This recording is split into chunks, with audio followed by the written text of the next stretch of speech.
आज बच्चों हम टीजीटी साइंस का सिलेबस देखेंगे स्टेट के लिए। हम केमिस्ट्री का भी देखेंगे, बायो का भी देखेंगे और फिजिक्स का भी देखेंगे। ठीक है, तो आप ध्यान से देखते जाइएगा कि कौन से टॉपिक इम्पोर्टेंट है, कौन से आपको करने हैं और कौन से आपको उन पे ज़्यादा ध्यान नहीं देना है। ठीक है, अब देखो, अगर आप केमिस्ट्री की बात करें, ठीक है, केमिस्ट्री में उनका मतलब एक ट्रेंड क्या रहा कि जो अगर आप 2021 का पेपर देखेंगे उसमें केमिस्ट्री ज़्यादा मुश्किल नहीं थी, जनरल केमिस्ट्री थी। उससे पहले वाले में देखोगे तो आपको सेलेक्टिव कई ऐसे क्वेश्चन थे जो पीजीटी केमिस्ट्री से उठा के दे रखे थे। ठीक है, तो अब की बार हम देखते हैं कि वो कैसा मिक्स पेपर हो सकता है। ठीक है ना, क्योंकि अब की बार फिजिक्स का पेपर ज़्यादा मुश्किल दे रखा था। तो हम देखते हैं कि कौन से इंपॉर्टेंट टॉपिक है जो आपको करके ही जाने हैं। देखो, एक तो प्योरिफिकेशन के जो मेथड रहते हैं, जो जनरल मेथड है बच्चों, कौन कौन से मेथड, जैसे आप जिसमें क्रोमेटोग्राफी की बात करते हैं, डिस्टिलेशन की बात करते हैं, फ्रैक्शनल डिस्टिलेशन की बात करते हैं, वो कुछ मेथड आपको पढ़ने हैं। और जो मेटल्स के भी जो जनरल, जैसे जिसमें आपने क्या पढ़ा था, आप स्मेल्टिंग पढ़ रहे थे, रोस्टिंग पढ़ रहे थे, वो कुछ मेथड भी आपको पढ़ने हैं जो आपने purification of metal non metal में एक्सट्रैक्शन वाले टॉपिक में पढ़ा था। और ये आप 10th वाले बुक से भी देख सकते हैं, जिसमें आप एस चंद या जो लखमीर वाली जो अपनी बुक है ना, अब तो दोनों इकट्ठे ही हैं, वो उस बुक से आप उनको पढ़ सकते हैं। ठीक है, उसमें एक तो आप जो ओर्स होती हैं उनका नाम आपको ध्यान रखना है, किनका, जो ओर्स है मेटल्स की वो ध्यान रखना है। एलोइस बहुत अच्छे से पढ़ेंगे, आपसे पूछा जाता है भाई ब्रास है किसका कॉम्बिनेशन है, ब्रोंज है किसका है, एमलगम है किसका है, तो एलोइस से क्वेश्चन पूछे जाते हैं। एक्सट्रैक्शन भी आपसे, जो मैंने अभी बोला प्योरिफिकेशन के मेथड हैं वो आपको पढ़ने हैं। ओर्स का नाम आपको ध्यान रखना है। जो मेटल नॉन मेटल जो 10th का चैप्टर है और लखमीर वाली बुक से, वहां से आप प्रॉपरली इन सारी चीजों को पढ़ेंगे। ठीक है, अच्छे से पढ़ेंगे, छोड़ के नहीं पढ़ेंगे, क्योंकि 10th की बुक है, आराम से आप उसको पढ़ सकते हो। फिर एटॉमिक स्ट्रक्चर। एटॉमिक स्ट्रक्चर में एक तो आपको क्वांटम जो पूरा सेट थे, ठीक है, वो आपको अच्छे से पढ़ लेने हैं। एटॉमिक स्ट्रक्चर मैंने भी चैनल पे करवा दिया है, जिसमें इंपॉर्टेंट टॉपिक ही है, तो वो आप अच्छे से यहाँ से कर सकते हैं। क्वांटम नंबर, उसमें आइसोटोप आपको ध्यान रखना है, आइसोबार भी, आइसोटोन, आइसो इलेक्ट्रॉन, ये आपको निकालने आने चाहिए। फिर क्या है, एटॉमिक नंबर, मास नंबर, जिससे आपसे number of electron, number of proton ऐसे निकलवा लेते हैं ना, तो यहाँ पे ये टॉपिक भी रहता है। रदरफोर्ड का एक्सपेरिमेंट आप पढ़ लेंगे, जिसमें आप अल्फा पार्टिकल के बारे में आपको पढ़ना है कि अल्फा पार्टिकल क्या होता है। फिर इलेक्ट्रॉनिक कन्फिग्रेशन लिखने के हमारे पास कुछ रूल्स थे, आपको होन्स रूल अच्छे से पढ़ना है, पॉली एक्सक्लूसिव प्रिंसिपल पढ़ना है, उफ बाउ प्रिंसिपल अच्छे से पढ़ना है। ठीक है, ये सारी चीजें आपकी बहुत ध्यान से आपको करनी है। ठीक है, फिर आप देखो एसिड बेस चैप्टर आपने पढ़ा था ना, क्योंकि यहाँ पे जनरल क्वेश्चन कैसे पूछा जाता है कि जो हम डेली लाइफ में, जैसे हम भाई सिट्रिक एसिड है कहाँ यूज होता है, ऐसे ऐसे क्वेश्चन हैं। ठीक है, चाहे मैलिक एसिड के बारे में पूछे, ऑक्सैलिक एसिड के बारे में पूछे, तो एसिड बेस चैप्टर भी आपको पढ़ लेना है। आप 10th क्लास की बुक से आप इसको पढ़ सकते हैं। ठीक है, फिर हाइड्रोकार्बन वाला चैप्टर है, जहाँ से क्वेश्चन हाइब्रिडाइजेशन के बारे में ज्यादा पूछे गए हैं 2-3 सालों में ही, कि भाई ऐसे ऐसे स्ट्रक्चर लिख के दे देगा। ठीक है, और पूछेगा भाई इन जो तीनों कार्बन इसमें है, इनकी हाइब्रिडाइजेशन बता दीजिए वहां पे क्या है।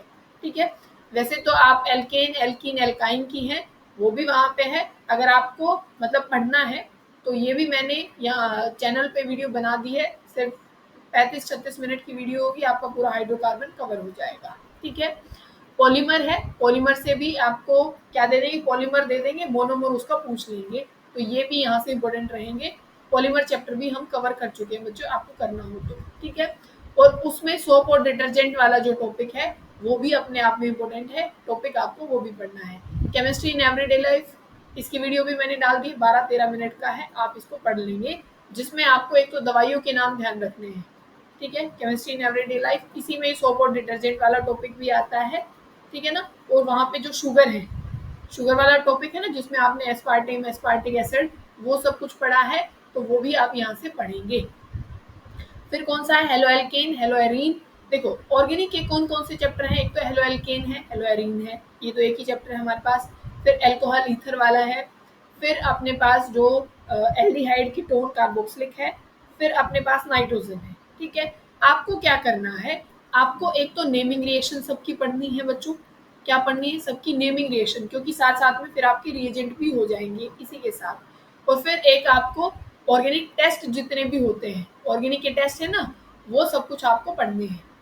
ठीक है, जैसे आइडोफॉर्म टेस्ट है और ये सारे जो टेस्ट हैं वो आपको पढ़ने हैं। ज़्यादा तो नहीं पूछे गए हैं, एक दो क्वेश्चन, तो इसकी भी मैंने प्लेलिस्ट अलग से बना रखी है। एस्टेट के नीचे ही आपको जो क्लास 12th और वहाँ पे टीजीटी साइंस करके मिलेगा, उसमें सारे चैप्टर की नेमिंग रिएक्शन आपको मिल जाएंगी, ऑर्गेनिक टेस्ट भी, और जितने मैकेनिज्म है वो भी। आपकी ऑर्गेनिक तो तैयार हो ही जाएगी। ठीक है, फिर आपको जो बायोमोलिक्यूल चैप्टर है वो भी ऑर्गेनिक में ही आता है, वो भी आपको कर लेना है। उसकी वीडियो आज डल जाएगी, आप वहां से तैयार कर सकते हैं। फिर ओजोनोलिसिस जो प्रोसेस है बच्चों, यहाँ से क्वेश्चन पूछा गया है, हर बार पूछा गया है। ओजोनोलिसिस टॉपिक को आप बहुत ध्यान से कर लेंगे। ठीक है, यहाँ से आपकी ऑर्गेनिक कवर हो जाएगी फिर, क्योंकि हाइड्रोकार्बन 11th वाली ऑर्गेनिक में है, और यहाँ से सिर्फ ये नेमिंग रिएक्शन करने से आपका टेस्ट कवर हो जाएगा, तो इससे आपकी ऑर्गेनिक कवर हो जाएगी। थर्मोडायनेमिक्स में आपका 2-3 आप पिछले साल के मतलब पेपर उठा के देखोगे ना, सिर्फ इसी फॉर्मूले से क्वेश्चन पूछे गए हैं। Kp इज इक्वल टू के सी इंटू आर टी, और ये जो डेल्टा एन इसकी पावर होती है यहाँ पे। आईपैक जो नेम होता है, आप ये अपनी कोई भी 11th की बुक या फिर 12th की बुक कहीं से भी नॉमेनक्लेचर एक बार जरूर देख लेंगे, उसके मतलब रूल देख लेंगे। और आपको पता होना चाहिए ऑर्डर निकालना, ऑर्डर की यूनिट आपको पता होनी चाहिए। ये किस में आता है? केमिकल काइनेटिक्स में। केमिकल काइनेटिक्स में आपने पढ़ा था ना, जहाँ पे आप मोलिटर इनवर्स, सेकेंड इनवर्स, ठीक है, फिर आपसे पूछ लेंगे कि भाई ये किस कौन से ऑर्डर की रिएक्शन है, यूनिट दे करके। ठीक है, मैंने बायोमोलिक्यूल बता दिया, जिसमें आपको स्पेसिफिक अंडरलाइन करके बहुत सारे स्टार लगा के याद रखिएगा। विटामिन की जो टेबल है 12th क्लास की बुक में, उसको अच्छे से याद कर लोगे भाई, इस जो ये विटामिन है इसकी कमी से ये बीमारी होती है, बहुत अच्छे से दिमाग में आ जाना चाहिए। इन्वायरमेंटल केमिस्ट्री में एक तो आपको एसिड रेन पढ़ लेना है, इन्वायरमेंट की जो लेयर है वो पढ़ लेनी है, और एक फोटो केमिकल जो स्मोक है, कौन सी? फोटो केमिकल स्मोक, ये वाला टॉपिक भी अच्छे से पढ़ लेना है। ठीक है, बात समझ में आ गई? आने वाले वैसे ये जितना भी, क्योंकि कुछ जो सिलेबस रहता है टीजीटी पीजीटी का वो कॉमन रहता है, और कोशिश करेंगे कि हम एक महीने में पूरा सिलेबस कवर करेंगे, तो आपको ये कुछ चैप्टर वहाँ देखने को मिल जाएंगे। ठीक है, और अभी और चैप्टर भी कभी सोचो खत्म हो गया है, अब यहाँ से भी बता देते हैं। देखो, जो 11th की केमिस्ट्री है उससे इस चैप्टर मतलब आपकी टीजीटी साइंस में ये चैप्टर नहीं आने वाला। स्ट्रक्चर ऑफ एटम मैंने बता दिया है कि वहाँ से क्या इंपॉर्टेंट है। क्लासिफिकेशन एलिमेंट पीरियोडिसिटी में आपको ये ज़रूर पता होना चाहिए भाई, अगर हम नीचे जाते हैं तो साइज बढ़ता है कि घटता है, कुछ नॉर्मल बातें, बहुत डीप में जाने की ज़रूरत नहीं है। और एक इलेक्ट्रॉनिक कन्फिग्रेशन आपको लिखनी आनी चाहिए, बहुत ज़्यादा कुछ भी नहीं पढ़ना है, बिल्कुल नॉर्मल। और तब भी आप चाहे आप उसमें बायो पढ़ रहे हो, चाहे उसमें केमिस्ट्री पढ़ रहे हो, चाहे उसमें आप फिजिक्स पढ़ रहे हो, शॉर्ट नोट से पढ़ो, ताकि आपका कम समय में मैक्सिमम टॉपिक वहाँ पे कवर हो जाए, जिसको आप रिवीजन नोट्स या शॉर्ट नोट्स बोलते हो, वहाँ से। ठीक है, आपकी 11th 12th भी बहुत जल्दी कवर हो जाएगी। केमिकल बॉन्डिंग में, केमिकल बॉन्डिंग में आपको क्या पढ़ना है कि जो हाइब्रिडाइजेशन निकालनी आपको आनी चाहिए। ठीक है, ज्योमेट्री आपको निकालनी आनी चाहिए, मैग्नेटिक मूवमेंट आपको यहाँ से निकालनी आनी चाहिए। ठीक है, फिर जो स्टेट्स ऑफ मैटर है उसमें सिर्फ आपको ला पता होने चाहिए भाई, कौन से है, एक तो आपके पास बॉयल्स ला है, चार्ल्स ला है, गेल लुसाइक ला है।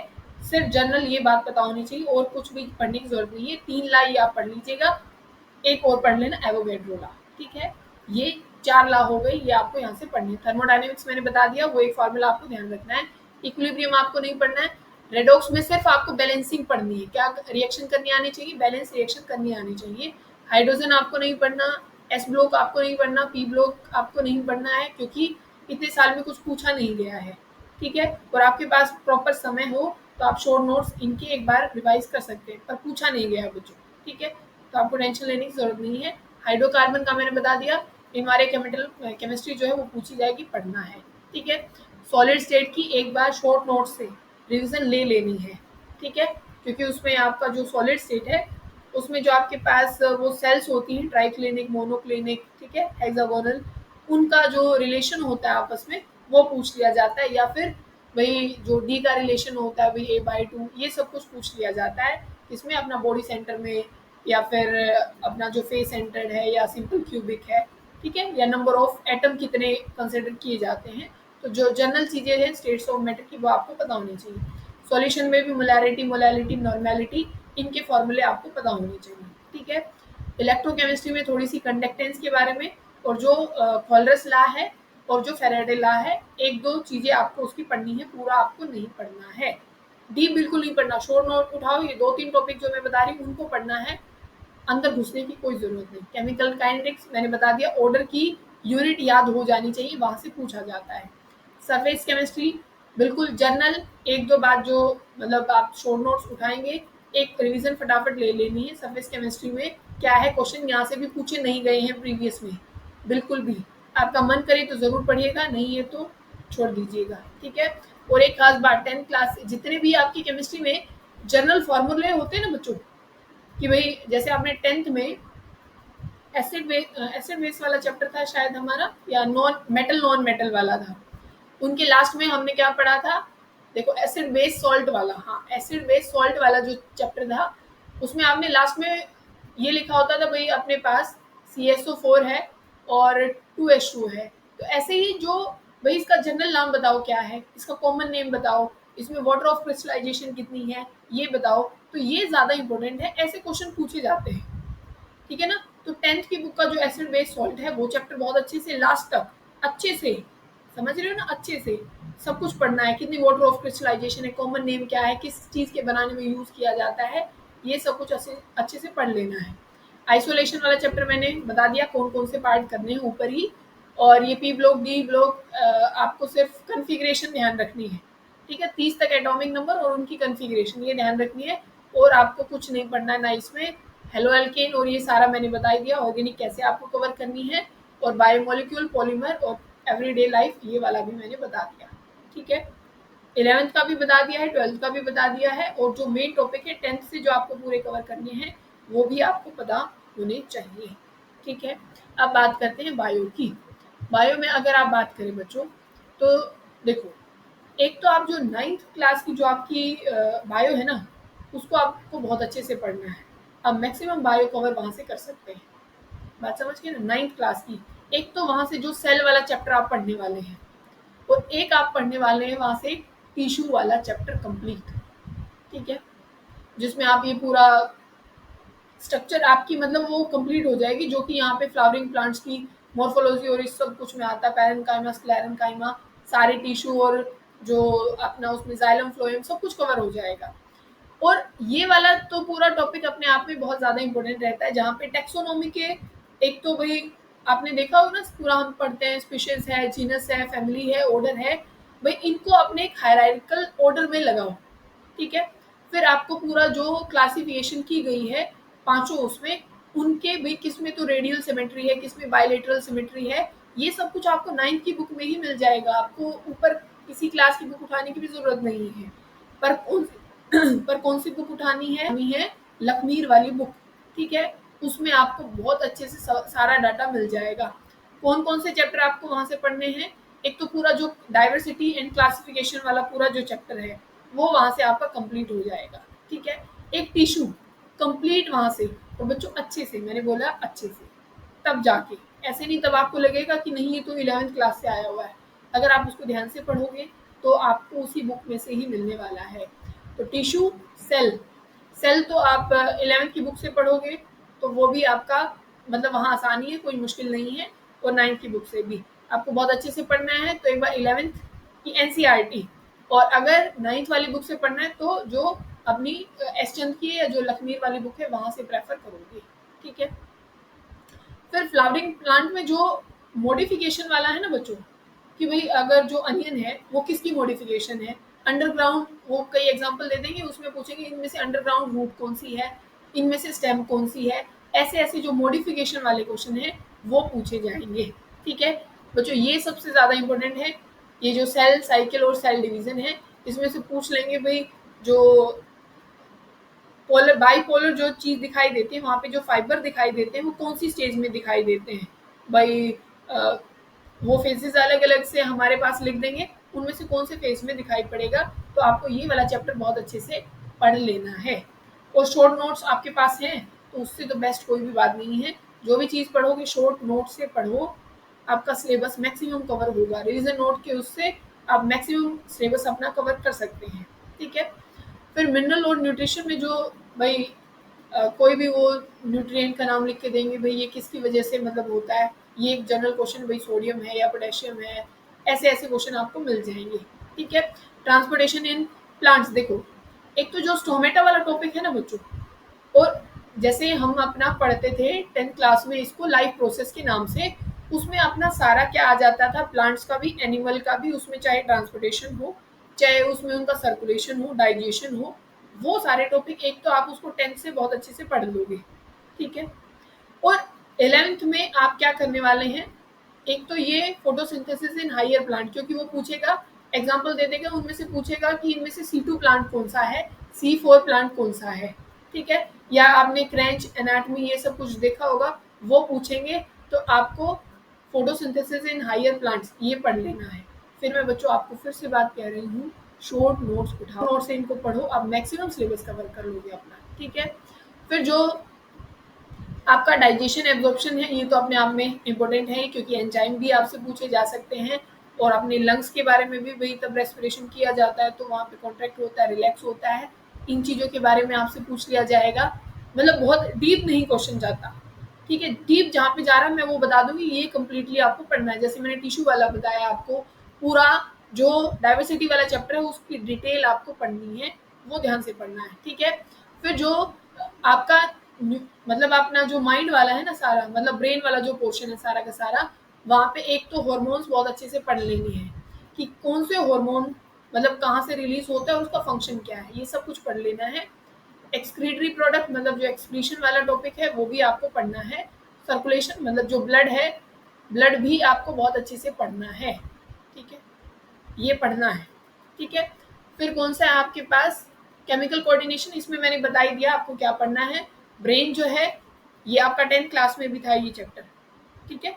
10th क्लास में भी था ब्रेन, उसके पार्ट, उसके फंक्शन, फिर हार्मोन कहाँ से रिलीज हो रहा है और उसका फंक्शन क्या है, ये सब कुछ आपको पढ़ना है। लोकोमोशन एंड मूवमेंट, ध्यान से सुनो, आपने कभी 8th क्लास में आई थिंक पढ़ा होगा, वहाँ पे एनसीईआरटी बुक नहीं, आप अगर गूगल पे भी वहाँ भी इसकी लकीर की बुक होती है, उस चैप्टर इस चैप्टर को वहाँ से पढ़ लेना, आपका बहुत अच्छे से ये भी तैयार हो जाएगा। 8th क्लास में है शायद लोकोमोशन एंड मूवमेंट, वहाँ पे सारी चीज़ें आपको मिल जाएंगी। ठीक है। कि भाई ये कौन सा बोन्ड है, जैसे आपने जॉइंट पढ़े होंगे, ग्लाइडिंग जॉइंट, पोवेट जॉइंट, भाई ये किसके फंक्शन में आते हैं, तो वहाँ से सब कुछ कवर हो जाएगा आपका। ठीक है। फिर देखो रिप्रोडक्शन वाला, बिल्कुल बच्चों ये इम्पोर्टेंट है, ये पूरा रिप्रोडक्शन वाली यूनिट है। रिप्रोडक्शन में एक तो आपको जो गैमेटोजेनेसिस है और जो स्पर्म है, भाई ये पार्ट कहाँ से बना, एक्रोसोम क्या है, एक्रोसोम कहाँ से जनरेट हुआ, जैसे गोल्गी अपरेटस से होता है, तो स्पर्म उसकी स्ट्रक्चर वो कैसे बना है। भाई जैसे स्पर्म जो स्पर्मेटेड है उसको जो दूसरी फॉर्म में कन्वर्ट होता है, उस प्रोसेस को हम क्या कहते हैं, मतलब जो अपना प्रोसेस है पूरा गैमेटोजेनेसिस, चाहे वो फीमेल में और वो मेल में हो। ठीक है। जैसे स्पर्मियोजेनेसिस, ये दोनों प्रोसेस आपको बहुत ध्यान से पढ़ लेनी है। 12th की बुक में ही आपको मिलेंगे, पूरा ऑर्डर में आपको लिखे हुए मिलेंगे। ठीक है। और वहाँ से जैसे प्लांट्स का तब रिप्रोडक्शन का जो क्वेश्चन पूछा जाता है, ठीक है, उसमें क्या पूछा जाता है, जैसे ये भी इम्पोर्टेंट रहेगा, इसमें से क्या चीज़ आती है कि भाई जो एंडोस्पर्म बनी है, एंडोस्पर्म बनी है, और वो है कौन से प्लांट्स की, जिम्नोस्पर्म प्लांट है, तो वो भाई हैप्लॉइड है, डिप्लॉइड है, ट्रिप्लॉइड है। ठीक है ना। जैसे आपने पढ़ा है कि जो अपने एंजियोस्पर्म होते हैं वहाँ पे ट्रिप्लॉइड बनती है अपनी बॉडी में। ठीक है ना। अपनी बॉडी में नहीं, प्लांट्स की बॉडी में वहाँ पे कैसी बनती है, एंड पूरी जो एंडोस्पर्म होती है वो ट्रिप्लॉइड बनती है। ऐसे ऐसे क्वेश्चन पूछे जाते हैं, तो आपको वहाँ ध्यान देना है। ठीक है। फिर फ्लावर के बारे में या पोलिनेशन के बारे में क्वेश्चन रहेगा कि फ्लावर है भाई, कि उसका जो ओवरी वाला पार्ट है भाई एक बड़ा है और जो मेल पार्ट है वो छोटा है, तो इस तरीके का फ्लावर क्या होगा, किस तरीके के फ्लावर में सेल्फ पोलिनेशन नहीं हो सकती, जिसमें आपने क्लिस्टोगैमस और ये फ्लावर पढ़े थे ना, वैसे वो पॉइंट सारे आपको बहुत अच्छे से पढ़ लेने हैं। ठीक है। प्रिंसिपल ऑफ इनहेरिटेंस, और ये पूरी जैसे एक यूनिट है, इसमें आपको क्या ध्यान रखना है, इसमें आपको एक तो जो मॉलिक्यूलर इनहेरिटेंस है वहाँ पे जो कोडोन थे ना अपने, भाई UAA है, UAG है। ठीक है। कौन सा कोडोन भाई किस क्या बनाता है, किस चीज़ के लिए रिस्पॉन्सिबल है, जो कोडोन वाला जो पूरा पोर्शन है वो अच्छे से पढ़ लेना है। और क्या पढ़ना है कि भाई जो प्रोटीन जहाँ से बनता है उस प्रोसेस को क्या बोलते हैं, भाई ट्रांसलेशन है, ट्रांसक्रिप्शन है, और भाई टी, जैसे आपने पढ़ा था ना ट्रांसफर डीएनए क्या है, आरआरएनए क्या है, और 70 एस क्रोमोसोम, और ये चीजें आपको बहुत ध्यान से पढ़नी है, ठीक है ना। मतलब बहुत डीप में जाने की जरूरत नहीं, भाई पूरे प्रोसेस में क्या होता है आपको ये पता होना चाहिए, भाई प्रोटीन इस प्रोसेस से बनता है, ये चीज आपको पता होनी चाहिए, ठीक है। इवोल्यूशन में आपको क्या पता होना चाहिए कि होमोलोगस एनालोगस पेयर, ठीक है ना, वो एग्जांपल दे देंगे। अब वो इनमें से ये बताइए कि होमोलोगस पेयर कौन सा, एनालोगस पेयर कौन सा है, ये सब कुछ आपको पता हो। ह्यूमन हेल्थ और जो डिजीज है उसमें आपको जो मलेरिया है वो बहुत अच्छे से पढ़ना है, ठीक है ना। मलेरिया की पूरी जो साइकिल है वो बहुत अच्छे से पढ़ना है। वैसे आपको जो छोटी मोटी बीमारी है उनका तो देख ही लेना, भाई ये किसकी वजह से होता है ये बीमारी। देखो, अगर ट्रिक से बहुत ध्यान से पढ़ोगे कि भाई बीमारी है, उसका ऑर्गेनिज्म क्या है, किसकी वजह से मतलब ये हुआ है, यही चीज आपको ध्यान रखनी है। पूरी वो बीमारी का वो कोर्स करने की हमें जरूरत नहीं है। बीमारी भाई बैक्टीरिया से हुई है या बैक्टीरिया की है, वायरस की है, फंगी की है, प्रोटोजोआ की है, किस चीज की है, इस तरीके से आपको पढ़ना है। बायोटेक्नोलॉजी और प्रिंसिपल वाला इस वाली यूनिट में से बच्चों, जो बायोटेक्नोलॉजी की जो एप्लीकेशन है ना, और वो भी किस में, प्लांट्स में। जैसे बीटी कॉटन का जो है वो पूछा गया है, ठीक है। या जो एप्लीकेशन में जितना पोर्शन था ना, मतलब उनके एग्जाम्पल जितने थे, उनके यूजेस जो थे प्लांट्स में भी, अब भाई ये ऐसे बनाया गया है कि भाई ये इस भाई इन पे जो माइक्रोब्स हैं वो एक्ट ना कर पाए, इसी वजह से यहाँ पे मॉडिफिकेशन की गई है। तो वो वाली एप्लीकेशंस आपको यहाँ ध्यान रखनी है, ठीक है ना। और वो अल्कोहल वो सारा बनाने वाली वो चीजें नहीं, सिर्फ जो प्लांट्स वाला पोर्शन है ना काफी, वो वाला आपको यहाँ पे एप्लीकेशन की फॉर्म में ध्यान रखना है, ठीक है। और हाँ, जो अपना टीआई प्लाज्मिड था, भाई कौन यहाँ पे वेक्टर की फॉर्म में काम करता है, वो वाला पोर्शन भी आपको ध्यान रखना है, ठीक है ना। जो प्लाज्मिड वाला पोर्शन था, भाई वेक्टर कौन बनेगा इनमें से, ठीक है। वो चीजें भी ध्यान रखनी है, क्वेश्चन पूछे गए हैं 2-3 बार। ऑर्गेनिज्म पॉपुलेशन यहाँ से एज सच कोई क्वेश्चन नहीं है, ठीक है। इन्वायरमेंटल इशू से क्वेश्चन है, जैसे बीओडी और इनसे पूछा गया है, ठीक है। यहाँ से इतने ज्यादा क्वेश्चन नहीं है, मतलब ठीक है। यहाँ से ये बीओडी इन्वायरमेंटल इशू वाला जो टॉपिक रहेगा वो इम्पोर्टेंट रहने वाला है, ठीक है। फिर हम बात करें अगर अपने फिजिक्स में, फिजिक्स में देखो बच्चों, वैसे तो ये मोस्टली पूछते हैं 12th की, ठीक है। 11th-12th को ये मोस्टली कवर कर रहे हैं। ये 2-3 सालों में पिछले वाला उठा के देखोगे, बड़ा मुश्किल पेपर इन्होंने फिजिक्स से उठा के दिया था, क्योंकि 10th तक था, 10th क्लास तक तो उनका कोई मतलब ही नहीं था कि 10th क्लास की है, ठीक है। मोशन एंड फोर्स, उसके जो लॉ हैं वो आपको पढ़ने हैं, डिस्टेंस, डिस्प्लेसमेंट, वेलोसिटी, मोमेंटम, सब कुछ, और उसके न्यूमेरिकल। खास बात क्या पढ़ना है, न्यूमेरिकल पढ़ना है। यूनिट मेजरमेंट जो उसमें सिग्निफिकेंट फिगर है या एरर वाला टॉपिक है वो आपको पढ़ना है। लाइट आपको पूरा चैप्टर पढ़ना है बच्चों, ठीक है। कोशिश करना कि जो मेन टॉपिक है ना, एक तो 10th वाला तो है ही, भाई कैसी इमेज बनने वाली है, लेटरल डिस्प्लेसमेंट क्या होता है, ये सारा सब कुछ तो रहेगा ही रहेगा। साथ में जैसे डबल स्लिट एक्सपेरिमेंट है, जो 12th के भी जो टॉपिक है लाइट चैप्टर में वो भी आपको पढ़ने हैं, ठीक है ना।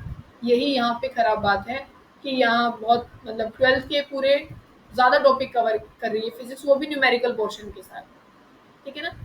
तो और फिर क्या है, इलेक्ट्रिसिटी और मैग्नेटिज्म दोनों करने हैं। वहाँ पे पैरेलल सीरीज में जो हम अरेंज करते हैं उसका न्यूमेरिकल पूछे जाते हैं। बायो सेवर्ट लॉ है वो आपको पढ़ना है। मैग्नेटिज्म एक बार आप 10th क्लास से ज़रूर देख लेंगे, ठीक है ना, अच्छे से वहाँ पे देख लेंगे। इलेक्ट्रिसिटी भी दोनों, और ये 10th का भी कवर कर रही है और 12th का भी कवर कर रही है, ठीक है। ऑसिलेशन में जो एसएचओ है वो, और एक साउंड चैप्टर, ये आप 9th क्लास में है, 9th क्लास से इसको आप कवर कर सकते हैं। थर्मोडायनेमिक्स में हीट और टेम्परेचर, जो पूरा स्पेसिफिक हीट कैपेसिटी है, वैसे क्वेश्चन यहाँ से कवर होते हैं। ग्रेविटेशन के बच्चों एक एक पेपर में 3-3 क्वेश्चन भी आपको मिल जाएंगे, ठीक है ना। तो ये चैप्टर आप बहुत अच्छे से, और जो भी 11th में या 12th में आप कवर कर, और ये फिर क्या है, जो स्प्रिंग और या जो न्यूमेरिकल आते हैं ना स्प्रिंग के, वो पूछे गए हैं। ईएम वेव्स का यहाँ से नॉर्मल क्वेश्चन है कि भाई किसकी ज़्यादा फ्रीक्वेंसी है, किसकी ज़्यादा वेवलेंथ है, वो वाले क्वेश्चन। ये तो आप केमिस्ट्री भी जिसने पढ़ी है वो भी कर ही लेता है। और थ्योरेटिकल पोर्शन रहता है यहाँ पे नेचुरल रिसोर्सेज और नेचुरल फिनोमिना वाला, ठीक है ना। यहाँ से थ्योरेटिकल पोर्शन है, और तो सारा ही न्यूमेरिकल पोर्शन ही कवर कर लेता है, ठीक है ना। तो ग्रेविटेशन बहुत अच्छे से पढ़ लेना, लाइट चैप्टर बहुत अच्छे से पढ़ लेना, ऑसिलेशन वाला जिसमें एसएचओ है उसके न्यूमेरिकल पूछे जा रहे हैं। इलेक्ट्रिसिटी और मैग्नेटिज्म जिसमें इलेक्ट्रिसिटी में पैरेलल और सीरीज वाला है,